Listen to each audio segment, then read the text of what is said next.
Bem, gente, boa noite a todos e todas. A gente começar hoje, então, mais uma reunião científica Magno. Nós temos um convidado super especial também, o Pedro veio aí ajudar a gente com os grandes dilemas que a gente tem, que a gente começou um pouquinho a nossa discussão antes, mas basicamente sobre essa diferença entre infecção e inflamação, como que a gente pode tentar presumir quando começa cada coisa. Então, a ideia é que a gente converse um pouquinho sobre hoje. A Fer é médica pela Universidade Estadual de Ponta Grossa, né? É infectologista pelo Hospital Nossa Senhora das Graças, é preceptora também da residência de infectologia do Graças e infectologista da CCIH de Dumont. Trazer esse tema um pouco para a gente. Então, Fer, eu estou super à vontade. Obrigada, gente. Tá. Então, essa é a pergunta de milhões, na verdade, né? Se eu conseguir responder essa resposta, a infectologista vai ficar muito feliz, né? Então, infecção e inflamação, onde termina o patógeno e começa a resposta do hospedeiro. Então, meu objetivo aqui é falar um pouquinho dos conceitos básicos e fundamentais de o que é infecção, o que é colonização e o que é uma inflamação estéril no paciente crítico, o que a gente enfrenta hoje de desafio diagnóstico relacionado a isso, a como a gente consegue distinguir uma infecção de uma inflamação estéril, a resposta do hospedeiro, então o papel da resposta imunológica frente aos insultos, sejam infecciosos ou não, e o que a gente tem de perspectiva futura. Tá? Então, para começar bem básico, o que é uma infecção? A infecção é quando a gente tem um micro-organismo que entra no espaço intolerante, ele vai proliferar e liberar toxinas que vão causar um dano no hospedeiro. E também provoca uma resposta inflamatória, que todo mundo sabe que se grave, vai resultar na disfunção orgânica. Isso nada mais é do que a sepsis, né? E a colonização? A colonização é quando a gente tem um micro-organismo, mas não tem invasão tecidual significativa, ou resposta imunolesperante, e a gente também não tem sintoma sistêmico. Já a inflamação estéril é quando acontece uma inflamação sem infecção. Normalmente ela é desencadeada por fatores liberados por células necróticas ou células danificadas. A gente sabe muito mais clássico é trauma, grandes queimados, a parte de quando a gente tem isquemia e hiperfusão, tudo isso acaba fazendo uma inflamação estéril. Então, de uma forma geral, as características macroscópicas, celulares e bioquímicas da infecção, elas se sobrepõem à inflamação por dano tecidual estéril. É tudo muito parecido. Os pacientes críticos, eles têm características de inflamação sistêmica, independente daquilo que levou eles a internar na UTI. Então, são pacientes que já estão inflamados, muitas vezes inflamados até mesmo crônicos. E outra coisa muito interessante que a gente tem falado bastante, os pacientes críticos, eles sofrem uma desbiose muito rápida. Eles conseguem fazer aparecimento de patobioma. O que é patobioma? São microbiomas formados por patógenos, principalmente nosocomiais, em órgãos mucosos. Então, mesmo na ausência da infecção franca, a gente tem essa mudança desse microbioma, fazendo por uma causa de uma desbiose rápida. Então, o nosso desafio aqui é distinguir desses pacientes o que é uma infecção e o que é uma colonização. Tá? Então, hoje em dia, a gente tem usado muito a biologia molecular para detectar os patógenos. Isso é muito promissor e ajuda muito a gente na prescrição de antibiótico. A maioria de vocês trabalha, faz residência em hospitais que tem, por exemplo, o PCR multiplex, que é o FIMARRAY. A gente consegue fazer terapia direcionada baseada no patógeno em 1 hora que é detectado ali. E alguns dos painéis ainda tem mecanismos de resistência para a gente saber se precisa escalonar ou não o antibiótico, a gente pode escalonar. Mas hoje em dia a gente está falando de uma coisa muito mais avançada. Quem já ouviu falar aqui de metagenômica por Next Generation Sequencing, né, por sequenciamento de nova geração, isto é, pegar um material, seja um líquor, uma hemocultura, um pedaço de sangue, qualquer tipo de tecido e procurar tudo de material genético que a gente tem lá dentro. Baseado nisso, você vai no campo, você vai no... a gente tem grandes centrais que conseguem mapear essa parte genética e procurar todo o material genético que a gente tem. Não necessariamente a gente vai encontrar micro-organismos patogênicos, micro-organismos que estão causando a infecção. A gente encontra tudo que tem de material genético. Então, assim, a biologia molecular está ajudando muito a gente nesse avanço para conseguir prescrever antibiótico adequado. Mas será que se a gente começar a usar muita metagenômica, a gente não vai ter um overtreating de novo? A gente vai começar a tratar patógeno que talvez não esteja nem causando a infecção e foi encontrado material genético ali, tá? Então, talvez usar a metagenômica é ótimo, mas pode piorar o problema de tratar desnecessariamente a colonização. Todo mundo sabe aqui que o uso de antibiótico em infecção salva vidas. Então, esse aqui é um gráfico clássico, é um trabalho do Kumar que todo mundo sabe. Se tem uma porcentagem que infecta, intensivista sabe, é a letalidade por hora, quando a gente erra ou não faz a administração de antibiótico correto. Então, a gente sabe que há um aumento de letalidade de 7,6% por hora se a gente errar, se nós errarmos no choque séptico com antibiótico. Tá? Mas e aí? Na dúvida, meu paciente é grave, meu paciente é crítico. Será que não é melhor a gente administrar sempre nesses marcadores, nessas dúvidas infecciosas, dúvidas de diagnóstico, antibiótico para todo mundo e antibiótico de maior espectro para todo mundo? Então, esse é o grande questionamento. A gente sabe que a resposta é não, né? Então, por que é não? Lá em 2019, a OMS já falou para a gente que tem... Aqui é a lista das 10 ameaças da saúde global. E olha lá, isso aqui não é por ordem de quais são melhores, né? Quais são as ameaças principais. Mas olha lá, no número 5 ele colocou resistência aos antimicrobianos, tá? Nós temos, quem já ouviu falar desse cara, esse aqui é o Jim O'Neill, ele é um macroeconomista, ele foi contratado pelo governo britânico para fazer uma projeção a longo prazo, lá para 2050, de os custos e quanto a gente teria de mortalidade de resistência antimicrobiana, tá? E na projeção dele, se a gente não fizesse nada lá em 2014, até 2050 a gente teria 10 milhões de óbitos por resistência antimicrobiana. Um custo extremamente elevado. Isso aqui em libras esterlinas, 76 trilhões de libras esterlinas. Eu nem sei quanto dinheiro é isso, mas é muito dinheiro, né? É muito dinheiro. Então, a gente sabe que a resistência antibiótica ela vai poder matar uma pessoa a cada 3 segundos em 2050, até 2050. Então, é muito importante o uso racional de antimicrobiano. Então, qual que é a chave aqui? Diferenciar infecção de colonização e inflamação estéril é a chave para a gente conseguir dar o tratamento adequado para o nosso paciente, fazer o uso racional de antibiótico e cuidar do futuro e diminuir todo esse impacto que essa resistência faz. Hoje, o que nós temos disponível para a gente conseguir diferenciar infecção, colonização e inflamação estéril? Então, a gente tem avaliação das características clínicas da infecção, identificação do patógeno e também mostrar qual é o impacto daquele patógeno que foi identificado nessa possível infecção. E nós também discutimos hoje o uso de biomarcadores plasmáticos. Então, isso é o que nós temos hoje. Tá? A avaliação das características clínicas da infecção. Então, assim, isso é muito interessante. A maioria, a grande parte das infecções nosocomiais, aquelas infecções dentro do hospital, elas não têm critério diagnóstico claro. Não há nenhum marcador específico. Existe uma baixa especificidade dos sinais clínicos para fazer uma detecção, por exemplo, de PAV. Ao contrário de um TEP. Todo mundo sabe como faz diagnóstico de TEP, certo? A gente precisa de um exame. O paciente tem uma clínica, um exame de imagem que comprova e a gente fechou o diagnóstico de TEP.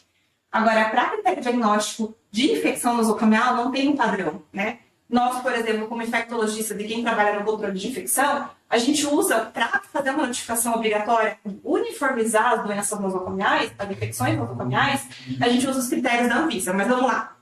Quais são os critérios da Anvisa para PAV? O que a gente define como PAV pela vigilância? Ventilação mecânica por mais de 2 dias consecutivos, então a gente conta a partir do D3, mas contando a partir do D3, o paciente pode ter saído da ventilação no dia anterior. Não tendo nenhuma doença cardíaca nem pulmonar de base, com exame de imagem vindo alterado, seja uma consolidação nova, seja um infiltrado, presença de pelo menos um dos sinais, temperatura acima de 38, leucopenia, leucocitose, alteração do nível de consciência naqueles idosos acima de 70 anos que a gente não consegue explicar. 2 dos sinais e sintomas, secreção purulenta, apneia, ascuta com ruído adventício, piora da placa gasosa. Na prática, gente, qual intensivista espera preencher todos esses critérios para começar antibiótico suspeitando de uma PAV? Ninguém, né? Então a gente não segue isso. Na prática, suspeita de infecção, porque o paciente já é potencialmente grave, a gente já começa antibiótico. Outra parte. Diferenciar, identificar o patógeno e seu impacto. É muito fácil. Diferenciar a colonização de infecção daquele paciente que não tem nenhuma inflamação sistêmica, certo? Aquele paciente que foi para lavado broncoalveolar para fazer um toalete bronco, mas a PCR está em queda, o hemograma está bem, clinicamente está ótimo, cresceu um patógeno lá. Vai tratar? Não, né? A gente vai identificar claramente como um paciente colonizado. Outros pacientes outros patógenos são ainda mais fáceis da gente distinguir. Cultura positiva para cândida, na secreção traqueal, contaminação.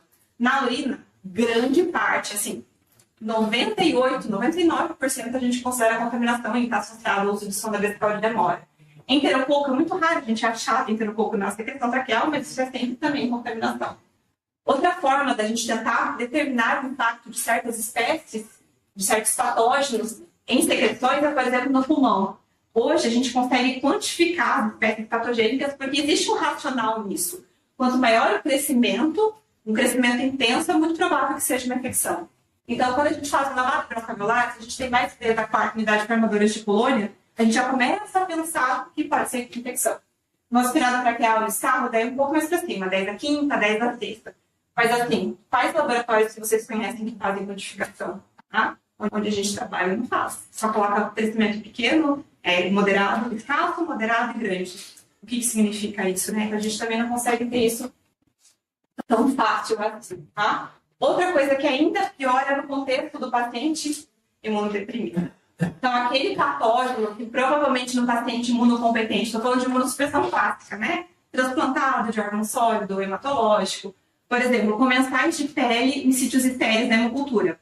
Comum da gente encontrar lá no Nossa Senhora das Graças, que tem serviço de transplante, bacilos em hemocultura. Bacilos é um contaminante da pele, tá? E pode ser de translocação também, mas é mais um contaminante da pele. Num paciente, num contexto de imunocompetente, a gente consideraria até contaminação. No imunossuprimido é difícil, às vezes a gente tem que tratar, tá? No líquido, um paciente com paciente com uma DVE clinicamente bem estável, coletou para avaliar onde foi bem o estado não produtor, mas o paciente não tem clínica nenhuma. A gente fica na dúvida, será que a gente não consideraria isso como contaminação? Aí, se ele é imunossuprimido, a gente já fica mais em dúvida, tá? Outro dado muito interessante, a gente tem uma dificuldade muito grande de determinar a taxa de falso negativo de cultura em UTI. Porque isso é muito dependente do hospital que você trabalha, da padronização, da forma que é coletado. Se esse hospital o laboratório tem indicador de taxa de contaminação de hemocultura, porque a CTH tem que avaliar isso. Quanto mais contaminação de hemocultura a gente tem, pior é isso e aumenta o risco da gente tratar de uma forma inadequada.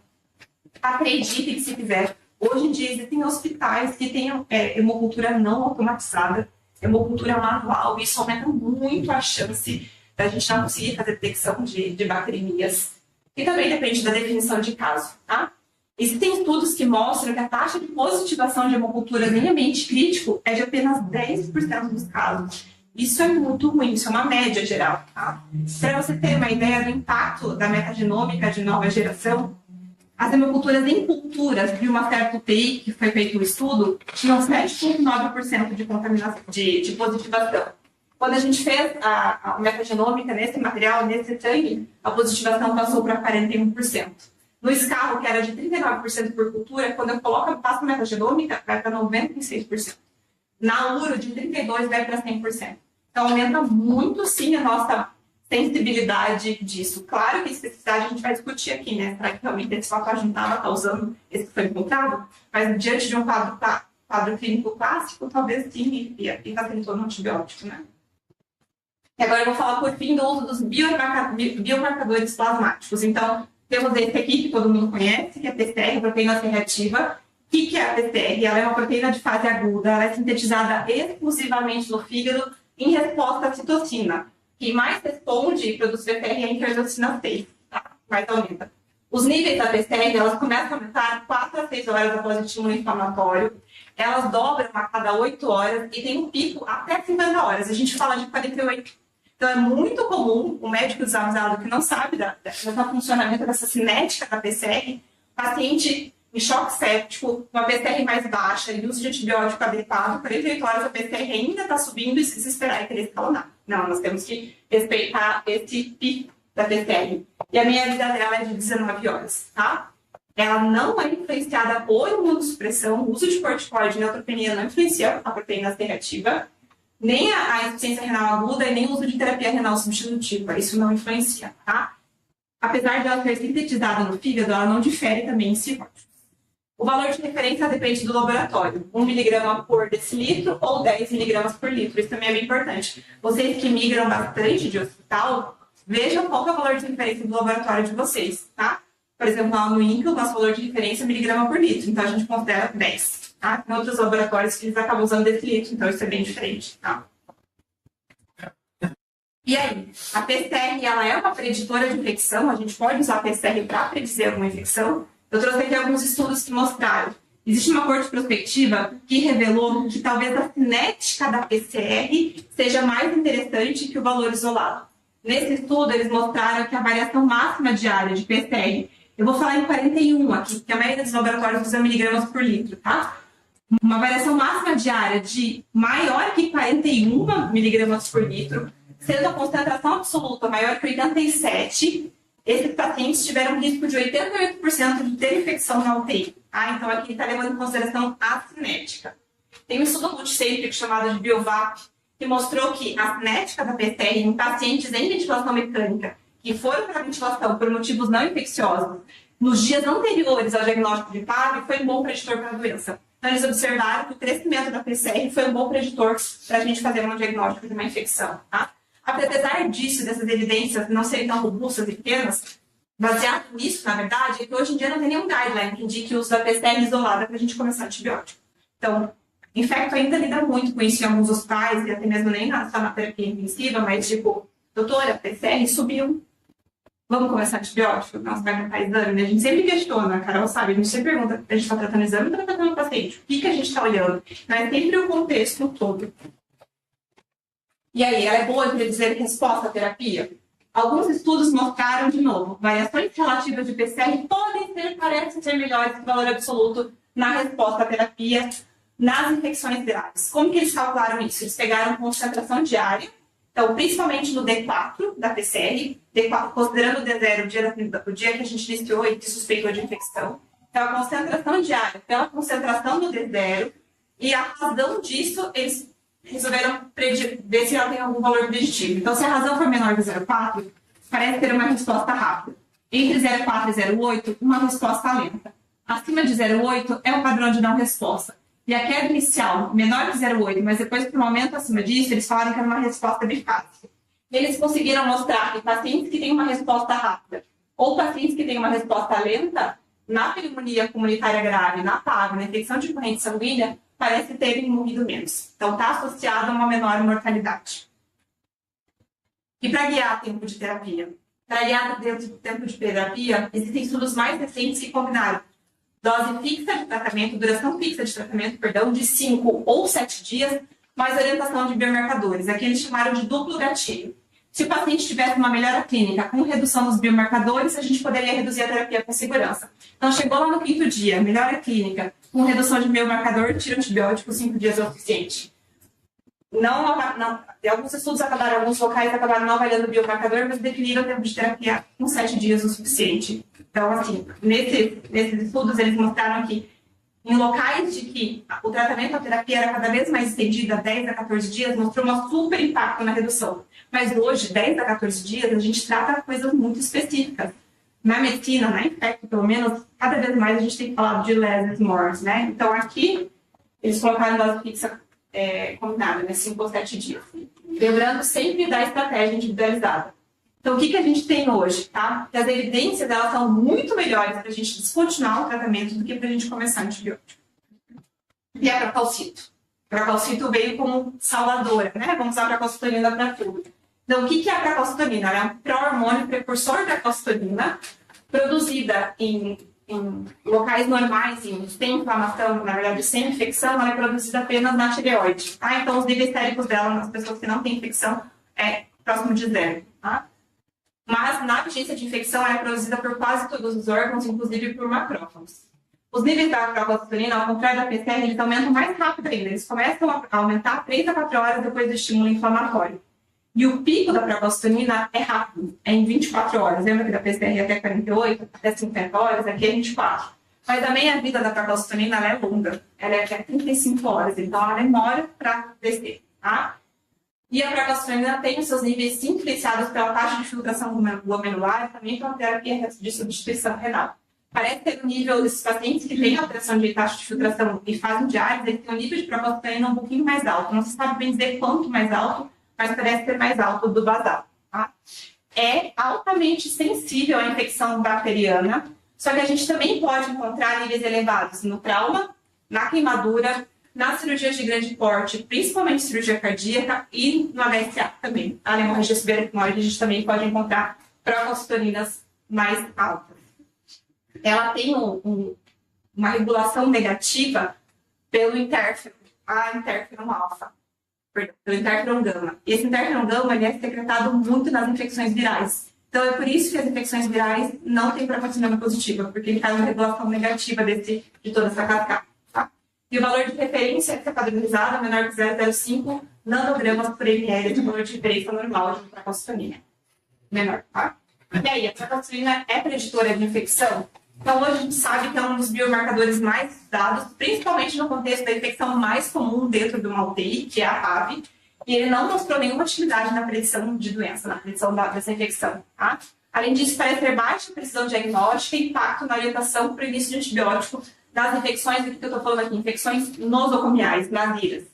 Ela tem muita evidência para a gente predizer infecção na pneumonia associada ou adquirida na comunidade. Teve um estudo muito legal que mostrou usar procalcitonina, claro que hoje na prática isso não é viável, no pronto atendimento. Em pacientes com clínica de pneumonia comunitária, usaram procalcitonina e viram que níveis acima de 0,5 de procalcitonina com uma clínica foi associada ao uso mais racional de antibióticos, sem desfecho de morbidade, sem piora na mortalidade e na morbidade. Então, para que ela tem mais estudo, para eles, não, tá? A gente tem 3 meta-análises separadas que usaram a procalcitonina para o diagnóstico de sepse. E eles tiveram uma faixa de sensibilidade variável de 77% a 85% e de especificidade de 75% a 83%. E outra coisa muito interessante, não tem nenhum valor de porte consensual para o diagnóstico de sepse. Olha a variação, de 0,5 a 2. Então, a partir de 2, penso em sepse, a partir de 0,5 eu penso em sepse, então é um hiato muito grande. Tá? Era bom eu predizer a resposta à terapia? De novo, falando um pouquinho de PAV, que é o que a gente tem mais estudos. Eles mostram que níveis elevados de persistentes de procalcitonina no D4 podem indicar falha do tratamento. Tá? Mas é muita cautela nesse critério isolado para a gente ampliar espectro e escalonar o tratamento. Tem um estudo randomizado que ele mostrou, que ele falou um pouquinho da procalcitonina de alerta. O que era essa procalcitonina de alerta?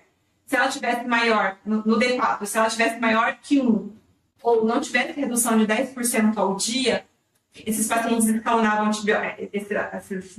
Os intensivistas acabavam escalonando antibiótico. E nesse estudo não teve nenhuma benefício na mortalidade. Ao contrário, ele aumentou o tempo de internamento, aumentou o tempo de UTI e aumentou o consumo de antibiótico. Então, essa procalcitonina de alerta já não parece ser tão efetiva assim. Tá? Consegue guiar tempo de terapia?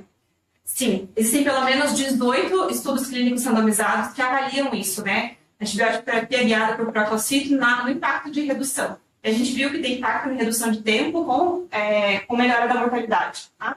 A associação entre eles, procalcito e PCR, parece ainda mostrar mais segurança para a gente para reduzir o tempo de terapia. Então, o que a gente tem hoje, que as evidências tanto do PCR quanto da procalcito são muito melhores para descontinuar o tratamento do que para começar o tratamento. Tá? E aí entra a resposta do hospedeiro. O que a gente tem aqui? Os micro-organismos patogênicos, eles inflamam, eles geram inflamação tecidual por ativação direta e indireta do sistema imune. Tá? E a gente sabe que os micro-organismos patogênicos, né, as bactérias, os vírus, eles têm uma região de superfície chamada de PANCs, que são regiões altamente patológicas, que elas acabam se ligando especificamente no receptor da célula, e quando ela se liga nesse receptor da célula do hospedeiro, ela acaba gerando uma inflamação intensa. Essa inflamação faz um dano tecidual que libera chamados de dumps, tá? Os dumps são os seus processos associados ao dumps. E esses dumps, eles vão, quando eles caem no extracelular, eles vão ativar tudo. Eles aumentam essa resposta imunológica e fazem uma perpetuação da cascata inflamatória. Só que, infelizmente, quando a gente tem uma inflamação estéril, ou seja, quando a gente tem agressão, seja na pancreatite, seja no trauma, a gente também tem a liberação dos dumps. Então, nós não conseguimos diferenciar pela resposta do hospedeiro claramente ainda o que é uma infecção, o que é uma inflamação causada por um agente infeccioso e o que é uma inflamação causada por outro agente. Porque ambos liberam as dumps e fazem todo esse processo de ativação e produção de mediador. Então, uma coisa que cada vez tem se estudado muito é a centralidade da resposta do hospedeiro. Então, considerando essa resposta como definidora de infecção, a avaliação da resposta do hospedeiro parece, talvez, ajudar a gente nesse diagnóstico, nessa diferenciação, tá? Então, é importante a gente compreender como que o hospedeiro vai responder aos estudos e quais são os fatores que geram essa resposta ser tão heterogênea. essa imagem descritiva é extremamente interessante. O que ela mostra? O hospedeiro reage ao mesmo patógeno de formas completamente diferentes. Porque isso é dependente da idade, das comorbidades, do polimorfismo genético, das alterações no microbioma que foram sofridas, se o paciente ficar muito tempo na UTI, um paciente crítico, se ele já foi exposto a antibiótico, o tempo que ele estava internado nessa crônica para fazer uma infecção, o sítio da infecção, qual patógeno que está envolvido, qual a alteração, se ele tem alteração de mucosa, se ele já sofreu translocações prévias, até mesmo o status vacinal, como ele era de status vacinal, qual que é a disposição dele prévio, e se ele é imunocompetente ou não. Então, isso é extremamente heterogêneo. Tá? E hoje, o que a gente sabe também? O impacto do microbioma. Lembra que eu comentei lá da desbiose precoce? Então, aqui, em muitos casos, a desbiose, ela pode sim proceder à infecção. Por quê? Porque essa desbiose vai fazer com que a gente cresça, os patógenos aumentem muito, e também vai preparar o sistema imunológico para uma resposta mais exuberante, aumentando o risco da disfunção orgânica. Lembrando que as doenças graves, por si só, também alteram a função endotelial do paciente. Então, esse paciente, pós-cirurgia cardíaca, sozinho, sem a gente fazer nada, sofrendo a disfunção endotelial que ele teve no pós-procedimento, ele tem risco super aumentado de translocação de patógeno. E outra coisa muito interessante que tem se desenvolvido é que existem diferenças no genoma, assim, associados à suscetibilidade de infecção e disfunção de órgão-alvo. Isso é uma coisa muito interessante que a gente observou muito na pandemia. A morte por infecção, ela parece ser muito mais hereditária, a morte por doença cardíaca ou neoplasia. Só que a gente não consegue medir essa magnitude absoluta. Vocês lembram? A gente viu famílias inteiras morrerem de Covid. E famílias que a gente via que o paciente era magro, que não tinha nenhum fator de risco, a família toda morreu. Outros, a família toda pegou Covid, mas fez um Covid leve e tinha fator. Então, parece, assim, cada vez mais claro que tem uma herança hereditária aí na resposta imune, tá? Hoje se sabe também que existem variantes genéticas associadas ao risco de sepse. Pelo menos 8 variantes de PRRs. PRRs são aqueles receptores que as pumps se ligam, as moléculas dos patógenos se ligam nos receptores. Então, a gente sabe que existem variantes genéticas e também existem polimorfismos em certas citocinas, TNF-alfa, fator de coagulação também. Tudo isso se combina para a gente ter uma resposta extremamente heterogênea. Então, uma coisa é muito clara. A sepse não é resposta comum e não é resposta estereotipada do hospedeiro frente à infecção. Nenhuma sepse é igual a outra. Os pacientes reagem à sepse de forma completamente diferente. E hoje tem se observado e tem tentado se conhecer fenótipos ou subclasses de resposta à sepse, através de caracterização de dados clínicos ou que eles chamam de ômicos, transcriptômico, metabolômico, proteômico. Isso é o futuro, né? O progresso da biologia e da computação, ele tem criado ferramentas que a gente consegue tentar, na verdade, a gente está tentando caracterizar a resposta imunológica do hospedeiro frente à infecção, tá? Seja por transcriptômica, por proteômica, por ensaio imunológico. Parece que isso vai conseguir diferenciar para a gente infecção e inflamação bactérica. O que a gente tem de coisas mais concretas que parecem estar, que estão sendo produzidas e talvez cheguem aqui, não sei quando, mas quem sabe uma vez chega, né? São os diagnósticos através da transcriptômica, tá? Esses diagnósticos parecem ter o melhor desempenho para a procalcito, por exemplo. O que é a transcriptômica? Ela é o sequenciamento do RNA mensageiro. Então, o que é o RNA mensageiro? É uma lacuna entre o DNA estático e a expressão de uma proteína. Eles estão tentando, através disso, identificar padrões de sinalização celular. E esses padrões, parece que eles estão desenvolvidos muito antes, alguns dias antes do desenvolvimento da infecção. Então, imagina que legal e que mágico seria se a gente conseguisse, através da sinalização celular, saber que aquele paciente, daqui 2, 3 dias, estará desenvolvendo uma infecção. Ele tem todo esse fator e isso pode ajudar. Só que, para isso, ele precisa medir a expressão de um pequeno número de genes, e esse número de genes tem que estar relacionado a esses padrões de sinalização celular e tem que ter valor diagnóstico. Não adianta você medir gene e a gente vai ter que pegar para o intensivista lá na ponta e ele não conseguir entender, será que isso realmente está relacionado a... É igual os testes moleculares, será que isso realmente está relacionado a esse padrão maior de inflamação? Então, o futuro seria esse, tá? A gente vai avaliar a resposta do hospedeiro e a microbiologia. Claro, a microbiologia nunca vai deixar, né? Nós sempre vamos olhar a microbiologia. Se a gente tiver um marcador de resposta do hospedeiro sensível e específico, junto com patógenos obrigatórios de alto crescimento, infecção, antibiótico. Temos um marcador positivo, super sensível, super específico de resposta inflamatória. Mas tem patógeno, parece que não ser patogênico, ou crescimento muito pequeno. Bom, com tudo isso, infecção. Tá? Cultura negativa. Mas para esses marcadores altamente sensíveis, a gente vai considerar infecção. Tá?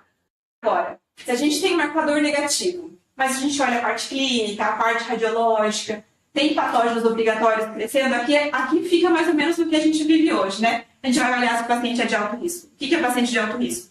Imunossuprimido, paciente que está em choque, paciente que aumentou o pouco de base maior que 2, paciente em sepse. Aqui a gente vai começar antibiótico. Não, paciente é de baixo risco, watch and wait, né? A gente vai olhar e observar. Aqui embaixo, tem patógeno, ficou na dúvida, colonização, a gente vai observar. Cultura negativa, uma clínica mais ou menos, vai observar. E lá atrás a gente vai considerar tudo colonização. Então, esse seria o futuro, que a gente ficasse em dúvida em casos muito, muito pequenos, que não é o que acontece hoje. Muito caso a gente fica em dúvida. Mas, enquanto o futuro não chega, o que a gente tem de evidência? Eu acredito que muitos de vocês fazem isso na prática clínica, eu vejo lá no hospital que a gente acaba fazendo muito isso, que é os pacientes com suspeita de infecção ou com infecção confirmada, que não precisam de terapia de longo prazo. O que é terapia de longo prazo? Endocardite. A gente trata por tempo maior, né? Pode ser de 4 a 6 semanas. Bacteremia por auris. Ainda não tem nenhuma prova concreta que eu possa tratar por menos de 14 dias. A gente ainda trata bacteremia por auris por 14 dias.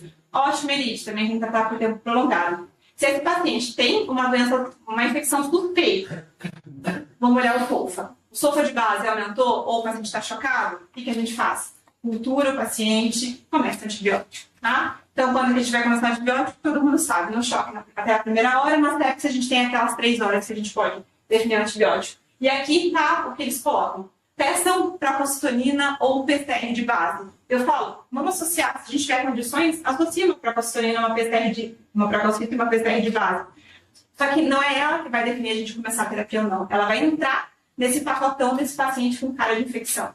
E aí, que é fundamental, visita multidisciplinar, o intensivista beira-leito, discutindo com toda a equipe, porque a cada dia a gente vai avaliar esse paciente. É muito comum, eu vejo em algumas UTIs, já trabalhei em algumas outras UTIs, de que esquecem, começa o antibiótico de amplo espectro e esquece de tirar o antibiótico, ele fica fazendo aniversário lá, 7, 10, 14 dias. Isso não existe mais, gente, isso realmente caiu por terra. Então, avaliar o paciente diariamente, 3 a 5, no terceiro dia de antibiótico, fechou, ficou com cara de infecção, eu já tenho cultura positiva, se eu tenho um PCR multiplex em 1 hora do início, já tenho alguma coisa que possa me guiar. Vou avaliar o restante, vou ver se a PCR caiu, vou ver se ele está clinicamente bem. Eu posso, se eu tiver condições, coletar uma procalcitonina lá no D3 para a gente poder tentar entender. O paciente caiu solto, o paciente não tem sinais, outros sinais. 5 dias já não tem de tratamento. Tá? Hoje a gente pode até, inclusive, tratar PAV por 5 dias. Tem estudos muito interessantes e robustos saindo com tratamento. Claro que a gente vai avaliar, individualizar caso a caso. Nesse caso, nesse estudo aqui, foi um estudo publicado recentemente, lá em 2023, eles usaram interromper com 5 dias se melhora a clínica, procalcitonina caiu mais que 80% a 90%, e a PCR caiu mais de 50%, aqui ele coloca no D3, no D5, tá? Ou 7 dias independente, mais de 7 dias não faz sentido a gente persistir, a não ser que seja um caso que tem clássico, né? Ou um caso de uma paciente com pseudomonas aeruginosa, com uma tragobronquite, que aquela secreção não melhora, está aspirando, está fazendo tudo, a gente pode individualizar, mas a tendência é que a gente trate cada vez menos. Não, o paciente não está melhorando, está esquisito, primeira coisa, aí atrás do diagnóstico. Será que é uma infecção? Qual é o foco da infecção? Será que é um foco persistente? Será que eu não estou lidando com uma bactéria resistente? Será que não tem outro diagnóstico? Sempre bater o martelo e atrás do diagnóstico e fechar o diagnóstico desse paciente. Obrigada.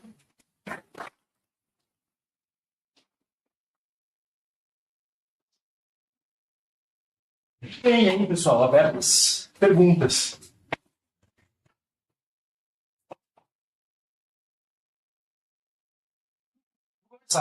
Pensando um pouquinho, a gente estava discutindo antes sobre biomarcadores, assim, a gente tem uma tendência a ver leucocitose, febre, sintomas de sífilis, e associar isso juntamente com o medo de ver aquele paciente chocado, a gente vai tratar só com ceftriaxona. Aquele paciente, a gente fica com aquela sensação de só ceftriaxona às vezes. Né?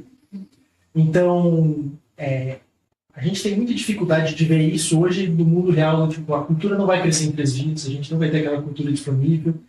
Que gatilhos que você usa hoje na tua prática, assim, de CCI, tipo, de escalonar esse antibiótico no paciente que chocou, por exemplo, respondeu ou não. A gente está com antibiótico de amplo espectro, que a gente começou num paciente em choque, já estava com uma ventilação mecânica mais de 3 dias, a gente tem uma suspeita de foco pulmonar.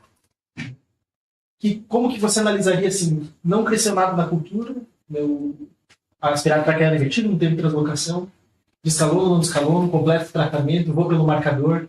Então Como assim, você faz? Primeira coisa entrou numa UTI, você estava trabalhando numa UTI nova, num hospital, descubra onde é o seu laboratório de microbiologia e quem faz o laboratório. Tá? Não existe tratamento adequado de um paciente sem um bom laboratório, pelo menos um laboratório que permita que você consiga tratar. Porque nesses casos, você não vai ter culhões suficientes para descalonar um antibiótico. O paciente deu uma melhorada, mas será que ele deu uma melhorada porque era um antibiótico de amplo espectro ou porque ele melhoraria independente disso? Você não vai saber. Porque daí você descalonou, no dia seguinte ele piorou, você vai fazer o quê? Voltar de novo. Tá? Então, assim, eu sempre encho o saco e eu falo, gente, o Dr. Clóvis Arnes sempre brinca, where is the money? Onde está o dinheiro? Onde funcionam as coisas? A gente consegue fazer o tratamento adequado no laboratório de micro. Então, coletem culturas, briguem para coletar culturas, entendem todo mundo que está lá. Gente, antes de começar, sempre coleta uma cultura, coleta aspirada traqueal, vai no teu laboratório e fala como que vocês estão processando isso? Como que funciona esse teu o pré-analítico e o analítico? Porque isso faz muita diferença. Isso tem uma coisa clara, né? Lá no INCA, onde a gente trabalha, tinha uma outra infectologista que trabalhava lá, que provavelmente não tinha tanto essa visão de laboratório, e a gente tem um estudo muito interessante que mostrou que a gente tem, antigamente a gente tinha 50% de IRAs, infecções relacionadas à assistência à saúde, sem cultura coletada. Porque as pessoas começavam, e daí quando coletavam cultura, ou sem cultura coletada, ou com cultura negativa, lembravam de coletar quando o antibiótico já tinha entrado. Hoje caiu para 16%. Por quê? Porque tem alguém o tempo todo enchendo o saco, porque o intensivista não está 24 horas lá, é o plantonista que está, são pessoas que estão lá na unidade para ensinar para as pessoas coletar cultura. Então, Vini, essa tua resposta é cultura negativa, tá? Em que situação que a cultura foi coletada negativa? Adequadamente, antes de antibiótico. Mas o paciente já tinha usado antibiótico recentemente, ele já tem alguma cultura positiva, porque a gente tem isso. O paciente crítico, normalmente ele está bastante tempo no hospital, ele vai fazendo uma infecção atrás da outra, dependendo da gravidade do paciente. Então, baseado naquilo que ele teve lá atrás, não conseguiria usar para costotomina, a gente não usa marcador, esses biomarcadores para descalonar, a gente usa para stop. Agora, para descalonar, se eu não tenho cultura positiva, é muito difícil, tá? Até porque o paciente vai piorar e você não vai saber se era porque ele precisava daquele antibiótico de amplo espectro ou não, tá? Então, assim, batalhar atrás de diagnóstico etiológico e fica chato. Ele fica em cima, a gente precisa trabalhar com cultura. Eu falei que o dia que eu trabalhar no hospital não tem uma cultura automatizada, nem sei se eu aceitaria esse emprego, para começar. Você imagina, coletar uma cultura, não ter uma máquina rodando para positivar, e todo dia a pessoa ir lá fazer lâmina para ver se cresceu alguma coisa? Qual que é a chance desse troço dar certo? Não dá. Então a gente precisa, porque isso faz diferença. O hospital que não tem cultura, que não consegue dizer as culturas, vai ter antibiótico de amplo, vai ter mais antibiótico de amplo espectro e vai ter mais micro-organismos resistentes.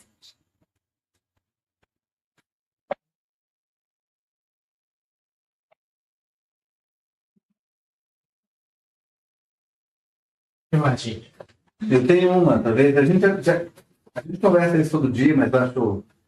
A gente tem a Isadora, que passa para a gente na nossa Santa Casa, muito participativa também, muito alinhada com a gente, mas acho muito legal que eles escutem também de outros colegas que trabalham fora. A gente já falou isso aqui na aula passada, né? Acho que o protocolo sepsis, ele é inegociável, né? Você tem que, né, chumbo grosso, é isso mesmo e tal. E muitas vezes, é muito comum a gente ver que no D2, D3, D4, a gente fica confortável com aquele diagnóstico de sepsis e esquece o antibiótico ali, vai ficar por ali, e não se questiona, né? Às vezes, nós mesmo, né? Ontem eu comecei um antibiótico, mas hoje o paciente mudou, ontem eu não tinha tanta informação, agora eu tenho mais informação. Consegui contar uma história com a família, consegui pegar uma história do meu doente. Como é que funciona o teu modelo mental para aquele doente que está com supostamente 3, 4 dias de terapia adequada pelo protocolo certo da instituição, ele não responde como deveria do quadro de choque, disfunção orgânica, droga vasoativa. Primeira coisa que eu falo pra Carol, né, Carol? Será que era sepse mesmo? Será que não era mastitis por qualquer outro motivo? A gente teve uma discussão clássica agora esses dias. Paciente pior de cirurgia cardíaca, revasc. SEC 180 minutos, não me lembro o tempo de SEC, mas consegue prolongar. Válvula, né? Um revasc. Você vai deixar Não, revasc com válvula. Ele evoluiu no pós-operatório com uma síndrome compartimental da perna, onde foi tirado a perna. Tears, o paciente já tinha 5 dias de hospital. Tem uma secreção ali no tubo esquisita. Coletaram essa secreção no tubo, vamos começar antibiótico. Eu entendo, eu quero falar completamente. Eu falei, é a perna que está causando isso, mas na posição do intensivista e na gravidade do paciente, a gente não pode errar na sepse. Taca antibiótico conforme o nosso protocolo, porque a gente sabe que a gente tem como funciona no hospital, então antibiótico direcionado. Crescendo uma cultura, paciente ainda muito inflamado, fez uma super SARA. Esse antibiótico é patógeno, faria uma SARA desse paciente nesse contexto? Claro que não. Esse cara tem mastitis, provavelmente. O que a gente vai fazer? 3 a 5 dias de antibiótico saindo. Direcionado, porque tinha cultura positiva, direcional, mas a gente tirou. Então, assim, olhar a sepse. Agora, o paciente não melhora de jeito nenhum, é procurar outro diagnóstico. Isso eu falei, então a gente tem que olhar se não tem outra coisa que possa estar causando. Ou, na pior das hipóteses, se você não conhece qual é a epidemiologia do teu hospital, as coisas ficam um pouquinho mais difíceis, né? Porque daí, por exemplo, a gente, para uma infecção nosocomial, sei lá, uma traqueobronquite, uma pneumonia nosocomial, lá no hospital a gente usa piperacina na casobactéria. Mas eu posso ter um hospital que é meropenente, cara. Então, se você não sabe onde você está trabalhando, começa com pipetase, e você tem muita ESBL fazendo bacteremia lá, então talvez você errou ali, você vai ter que falar do antibiótico. Agora, começou de cara, com meropenente, paciente 3, 4 dias, não melhorou, marcador inflamatório só subindo, ou esse paciente tinha bicho esquisito aí, ou vamos atrás de diagnóstico. Eu sempre brinco, eu não ligo que a gente escalou de antibiótico. Claro que tem um custo, né? Zerbax, atorogênio, tudo isso tem custo. Não ligo. Desde que a gente vá atrás do diagnóstico. Então, todos os dias eu olhar para o paciente e falar, várias vezes a gente tem, né? Esses dias eu cheguei segunda-feira, final de semana, eu fui pegar, só trabalho por telefone, cheguei na segunda-feira, uma paciente estava todo cheio de internado, não era perível. O que aconteceu? Olha, cara, já tirei. Por quê? Porque no final de semana ela fez um pico febril, aumentou o marcador inflamatório, posicionaram, olharam o paciente crônica, que tem uma valvulopatia, uma disfunção, acho que uma disfunção direita, né? Só que daí a gente viu no dia seguinte, ela já estava melhor, a PCR caiu e um dia de antibiótico, a gente não faz milagre. Então, a PCR voltou a cair, o paciente voltou a ficar muito bem, se não droga muito rápido com um dia de antibiótico. Esquisito, na verdade nem deu um dia, deu 2 doses. Então naquele dia, no dia seguinte, a gente falou, bom, vamos segurar por mais tempo, vamos fechar 48 horas não tem cara de infecção, os marcadores melhores, ela ficou muito bem, tiramos o antibiótico. Se o médico chega pra você e fala, doutora, você não viu ele tava tão feio. É que você tá duvidando aí que você não viu ele ontem. Mas ele tava tão... Nossa, achei que ele ia morrer. Você vai ter coragem de tirar o antibiótico? Hoje ele tá pleno. Foi 1 dose, 2, 3 doses de antibiótico que fez isso? Não, a gente não sabe que o paciente ainda mais crítico, crônico, ele demora para responder. Ele responde. Mas assim, mais arrastado. Agora tá ótima. Idoso. Tem o nosso perfil das UTIs hoje. Quem interna nas UTIs? Paciente jovem, bom, interna na UTI. Cada vez mais. É idoso, cheio de comorbidades. Esses pacientes normalmente demoram, ainda mais para a segunda, terceira sepse. Né? Então, assim, não tem cara. Então, é sempre olhar todo o contexto do paciente. Eu acho que isso faz diferença. Estar à beira-leito todo dia. Porque se você não está lá na visita multi todos os dias, o que acontece? Se o infecto não está presente, a gente vai escutar mais cada vez isso. É muito fácil você vir aqui e canetar o antibiótico, só que você não sabe o que o paciente está fazendo. Não, a gente está aqui. Nós vamos estar juntos, nós vamos abraçar e nós vamos conversar com o paciente. E não dá para deixar ele morrer de infecção. Mas também eu preciso reconhecer como uma infecção. Não tem cara de infecção. Aí a gente tira. Porque o antibiótico esquecido, pro próximo, ele já não vai ter mais essa arma. E aí a gente, assim, ó, perdão a palavra, a gente caga a UTI. Deixa a UTI cheia de bactéria multiresistente. A gente não sabe tratar. Aí os acinetos, todos os outros antibióticos, outras bactérias, elas acabam tomando e as coisas ficam realmente fora do controle. Então, o uso racional de antibiótico, o infecto tem que ser chato mesmo. E tem que ter essa parceria, tem que saber a leite, tem que discutir, tem que aceitar. Porque o Dr. Cobb também sempre fala, tente em todas as cadeiras. Se é você no teu plantão, eu já fiz plantão em UTI. Se é você lá, não, olha só, era veneno. Não quero veneno. Não quero que esse paciente morra, imagina, era veneno. Daqui 48 horas eu vou lá, e fala, tá certo. Água, precisaria? Não, precisava, vamos tirar. Então, sempre tem que pensar nessa questão. Então, eu queria aproveitar o gancho ali da tua aula, a gente estava até discutindo antes, né, sobre infecção, inflamação, é muito difícil. E os biomarcadores, como você citou, o PCR para colostoninas, são difíceis. E acho que a sepse é uma das doenças mais prevalentes na UTI, é uma doença muito heterogênea e difícil, né? Então, ter um biomarcador seria essencial para a gente conseguir ter essa diferenciação. Então, tem diversos estudos, e acho que o que a gente faz ainda em sepse é administrar antibiótico, fazer um manejo da bulimia para tentar diminuir disfunção orgânica. Todos os outros estudos aí que tentaram já vitamina C, modulação de óxido nítrico, enfim, nada dessas coisas mudaram a mortalidade, desfecho e tal. Então, eles começaram a olhar não só para o patógeno, mas também para a resposta do hospedeiro. Viram que essa resposta é muito complexa, né? E enfim, envolve a parte imunológica. Então, por que a gente não estudar essa expressão gênica realmente do paciente? Que acho que acho que na parte da oncologia isso está muito avançado, né? Tem vários antiquimioterápicos, terapia imunomoduladora específica, e talvez na sepse isso talvez seja o futuro, como você mesmo mostrou ali, né?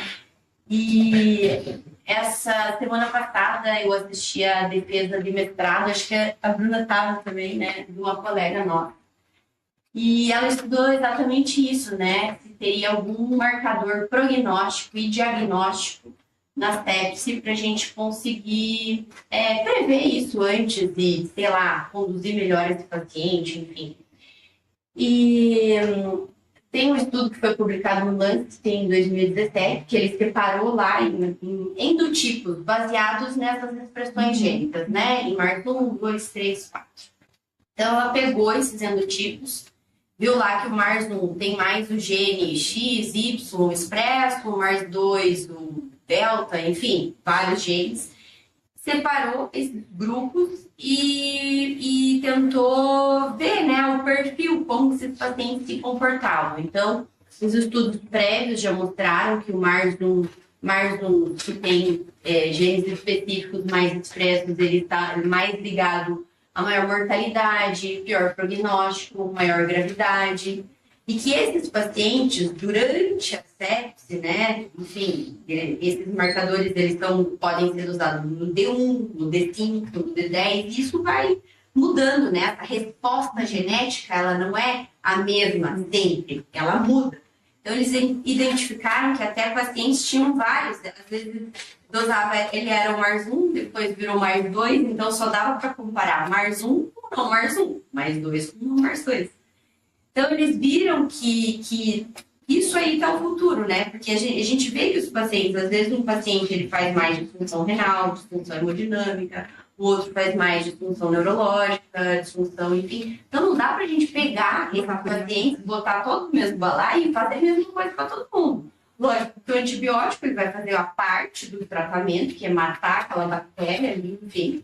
Mas o tratamento da sepse, ele está muito além disso, né? E eu acho que a gente está engatinhando depois de ver esses estudos, né? E essa parte que eu coloquei do RNA mensageiro, ele tem 3 protótipos já em estudo para implantação, só que eles tiveram algumas dificuldades em relação aos genes. Quais genes que eles vão avaliar, eles perceberam que é o mesmo paciente, ele vai mudando o tipo de gene que domina na região da resposta da sepse. Mas pensa que mágico, que massa que seria isso, né? Você vê que o paciente, não no comunitário, o comunitário vai chegar no QA e não tem o que fazer, a gente vai tratar o comunitário. Agora, não no nosocomial.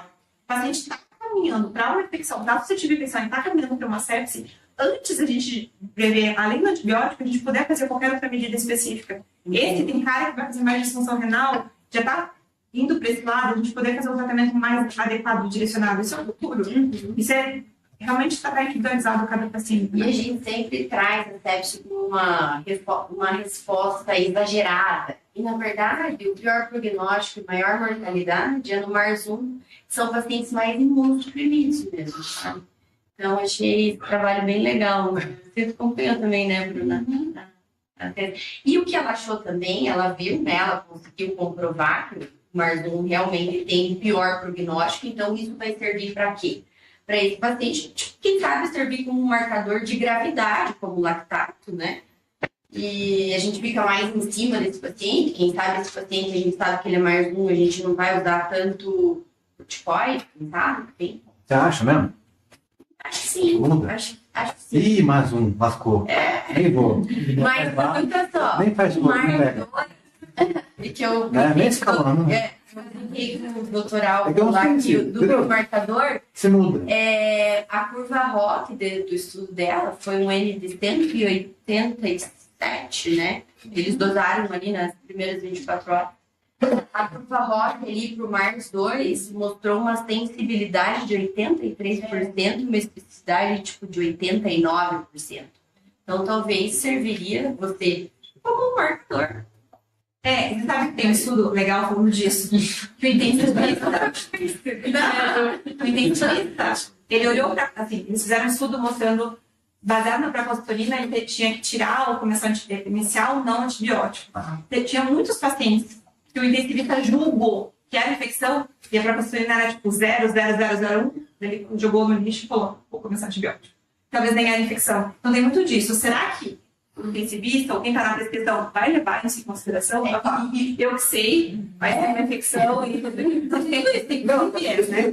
Eu não entro nem aí, mas Ó, então esse marcador aqui, ó. eu entro mais no combo, sabe? Do tipo, vamos colocar todo mundo é sepsis. Definitivamente é sepsis, não é para discussão. E aí você tem uma forma de saber se esse cara é 1, 2 ou 3, seja lá o nome que for dar para esse negócio. Eu não sei se muda Ele o tá nosso dizendo que o comportamento. prognóstico dele é pior, talvez você olhe ele e não faz. Você fique lá. Outro dia eu falei da profecia autorrealizável, né? Ih, mais 3, vai morrer. Nem cala, chorou aí. Vai com Nora até 20 ml só. 25 já não mais 3, não dá. Sabe que isso reforça outras coisas. Eu saber identificar que meu paciente tem um perfil gênico que expressa uma inflamação mais exacerbada, faz com que, por exemplo, eu trate uma pneumonia imunitária com ceftriaxona e não me emocione e coloque um meropenem, um tazocin, porque o paciente está muito inflamado, que a gente vê que A gente acontece. sabe que ele é exagerado, entendeu? Eu acho que vai ser legal, mas isso tá muito longe. Mas é que foi uma ira. Eu gosto do marcador. Para comunitário é fácil. Para comunitário tem estudo. O grande problema é que o paciente já está mal há bastante tempo. Que é um paciente que já está inflamado. Que aí que o infecto vira. Que é tipo, usa muito antibiótico para esse paciente. E quanto mais sexo ele faz, pior ele fica, pior a resposta imune. Então, esse, no paciente comunitário é mais fácil. Ele pode inflamar. Só que você sabe que aquele antibiótico vai estar funcionando. Sério, vamos ficar de olho nele embaixo. Agora ele vai para o paciente IRAS. Eu digo que o paciente não tem. Então, tem que pensar. Em todos os pacientes, O estudo foi infecção comunitária e ira de todos os pacientes sendo coletados nas primeiras 24 horas. admissão. Né? Não. Eles não tinham basal deles. Eles Não. coletavam só na sepsis. Né? Mas foi o que a gente foi o que foi discutido, né? As primeiras 24 horas de quem sabe, já Já era. perdeu. Não sei que dia de sepsia que ele Porque a tava, ideia é que eles consigam predizer a infecção e antecipar. Isso, entendeu? Então, o ideal é que todo paciente admitido na UTI tivesse o seu pacote basal. Tipo assim, o propósito PCR de base. E aí a gente fosse avaliando ele Isso, conforme as cinéticos, fosse. né? E eu acho mais difícil fazer o diagnóstico no paciente que já veio chocado. Né? Ele já estava chocado, porque estava muito grave, que é o paciente super inflamado. Que ele vai infectar. Quando que ele vai infectar? E aí? Né? Vai. Mas, meu Deus. Que design. Levanta a cabeceira, muda de desenvade. Mas eu faço isso. Exato. Quem vai passar a visita vai ser o Zé, que vai dar uma visão otimista.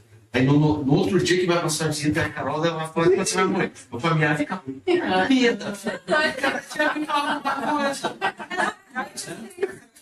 E a doutora falou aqui, disse que ele é mais um. Ele é mais um. Vai fazer o quê?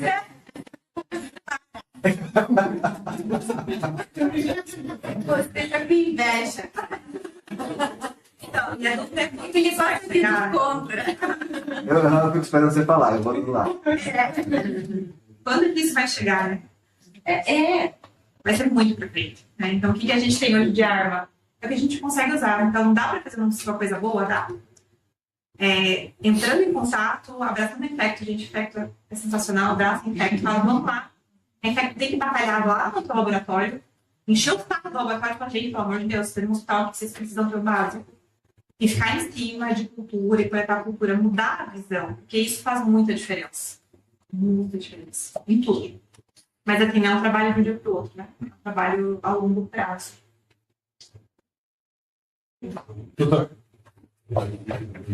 Primeiro eu quero fazer um belo elogio, um grande elogio. Gostei muito. Muito mesmo. Assim, ela é bonita, ela é bem montada, ela é bem engraçada. Né?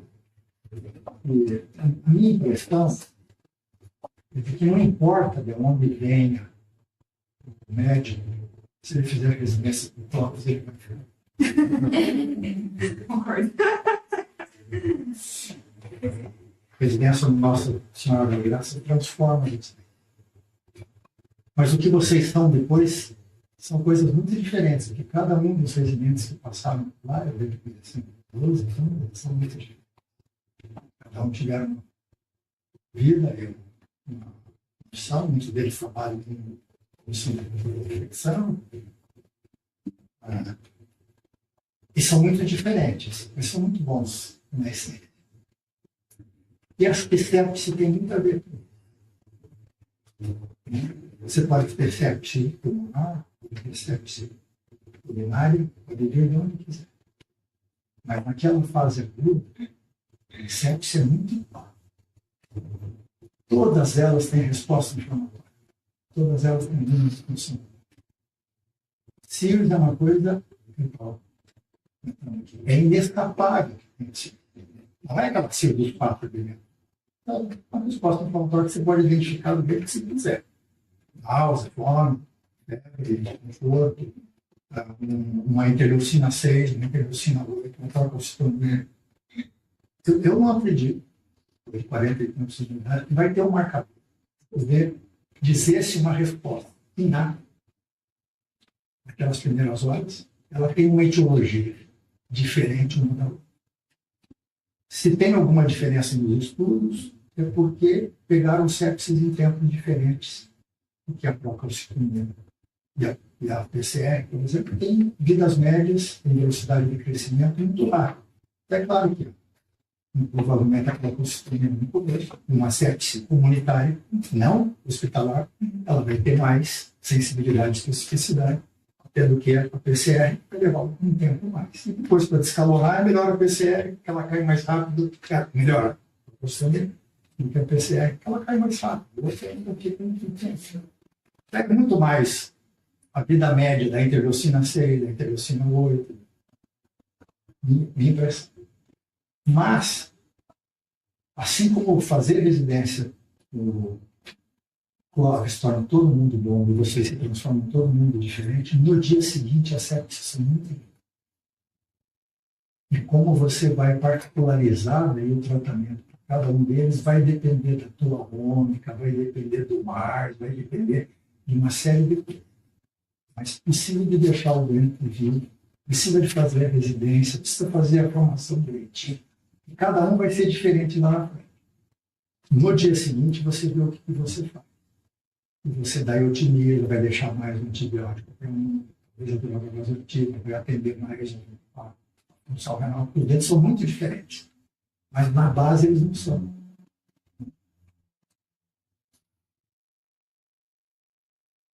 Segunda coisa é de que, assim, aí é uma provocação. Acho que isso todos nós concordamos, mas é preciso de colocar no tempo da sepse, que tempo nós estamos falando. Mas, provavelmente, nunca será importante você começar o ano. Nunca. Vai sempre ser inflamação com disfunção. Mas, provavelmente, será muito importante quanto tempo você vai deixar, onde é que você vai, coisas que você vai dar importância, esse doente vai ter pior diagnóstico, vai limitar mais cedo, não vai limitar, enfim.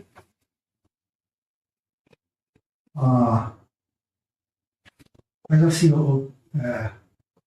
somos muito a favor aqui de vigilância de antibiótico, estudo de chip, né? Eu e o Bob compartilhamos várias coisas. O Bob foi meu aluno, ele nunca te contou, ele foi meu presidente. Eu sou uma mais velha que ele. Apenas para poder contar que quando eu comecei a minha atividade profissional, eu terminando minha residência, não existia consumo. E num determinado momento chegou a Terezinha Carneiro Leão. Você não sabe o estrago e o caos que foi a Terezinha chegar no hospital de clínicas querendo. Eu imagino. Onde é que vem essa mulher que vai dizer pro meu doente se eu devo ou não devo fazer antibiótico?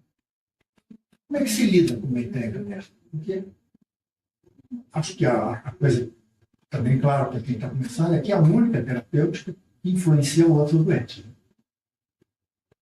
É a única. Né? Você pode controlar a glicemia, trombose, hemorragia, ventilação, tudo aquilo tem implicação só para o doente. O antibiótico que você pode para esse doente implica no próximo.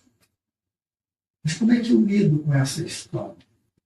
Né? De um doente grave que eu não sei exatamente. Se eu for esperar por cura, eu vou chegar atrasado. E se eu antecipar, pode ser que eu esteja fazendo muito antibiótico desnecessário.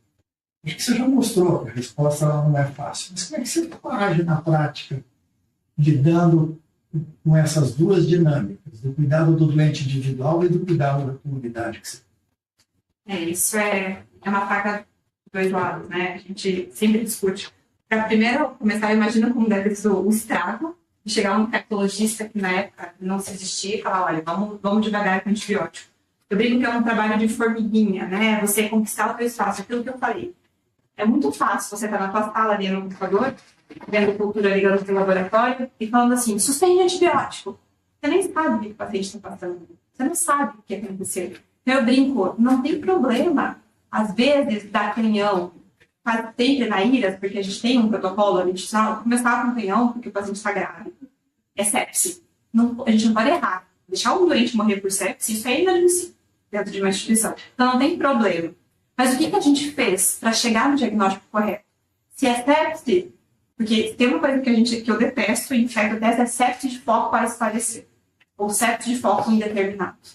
Porque as coisas vão se mostrar pra gente. Talvez naquele momento era o paciente tão inflamado, mas o pulmão já estava mais esquisito, a gente coletou hemocultura. As coisas vão se abrir em 72 horas. Então, assim, ok, quer começar? No dia seguinte eu não vou nem reclamar. Vou tentar entender por que aconteceu. O que aconteceu com esse paciente? Por que foi parte do protocolo de sepse? Quais foram os sinais? No dia anterior ele já estava meio esquisito. O paciente, normalmente o paciente crítico, ele não fica ruim uma hora. Ele dá sinais. E tendo alguém à beira-leito avaliando esse paciente de manhã, de tarde, de noite, consegue perceber esses sinais. Não, alguém está pegando a Sempre, exatamente. Ele dá sinais. Não existe isso. Então, assim, era uma PCR que começou a atender, mas a gente não pode olhar na PCR. Então, vamos ficar de olho nesse exame. Mas você vai lá, beira-leito, e você vê que ele está estranho. Se tem uma alteração, qualquer coisa, ele dá sinais. Opa, vamos ficar muito atento. Aconteceu isso, abriu um protocolo de sepse. Eu faço a avaliação, eu e o pessoal do CCH, a gente faz a avaliação dos nossos protocolos de sepse lá da instituição. Tem épocas que falam, meu Deus, o INC é um hospital pequeno, mas tem épocas que tem 30 protocolos de sepse. Eu falo, Jesus. Porque é ruim, porque eu tenho que avaliar um por um, mas assim, graças a Deus, a hora que eu vou avaliar retrospectivo, eu olho e falo, não, isso não era sepse. Para mim é muito fácil, depois de um mês, que eu avalio sempre no 5º dia do mês seguinte, que não era sepse. Mas quando você vai olhar a beira-leito, você vai ver, às vezes eu nem lembro do paciente, eu entro lá para ver como que ele estava no momento que trabalha com o protocolo de sepse. Olha aqui, o cara tinha e provavelmente tinha uma infecção. Decisão que é prospectiva. As análises, depois elas são retrospectivas. É muito fácil. É muito fácil no meu papel depois de avaliar. Agora, o contrário do tipo, era sepse e não abriram o protocolo, e o paciente ficou muito grave, morreu, isso é uma coisa realmente inadmissível. E se é um infecto que fala, não use antibiótico, você está em dúvida, está errado. Na sepse, começa. Depois você viu que não era sepse.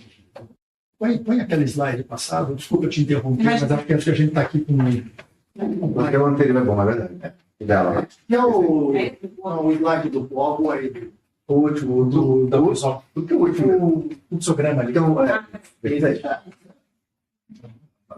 O Paulo português, o Felipe da UFOL, de Santa Catarina, já deu aula aqui. Enfim, se você acerta, você pode coletar mais dados. Tem 3 horas. Se o problema é muito grave, é melhor descalar.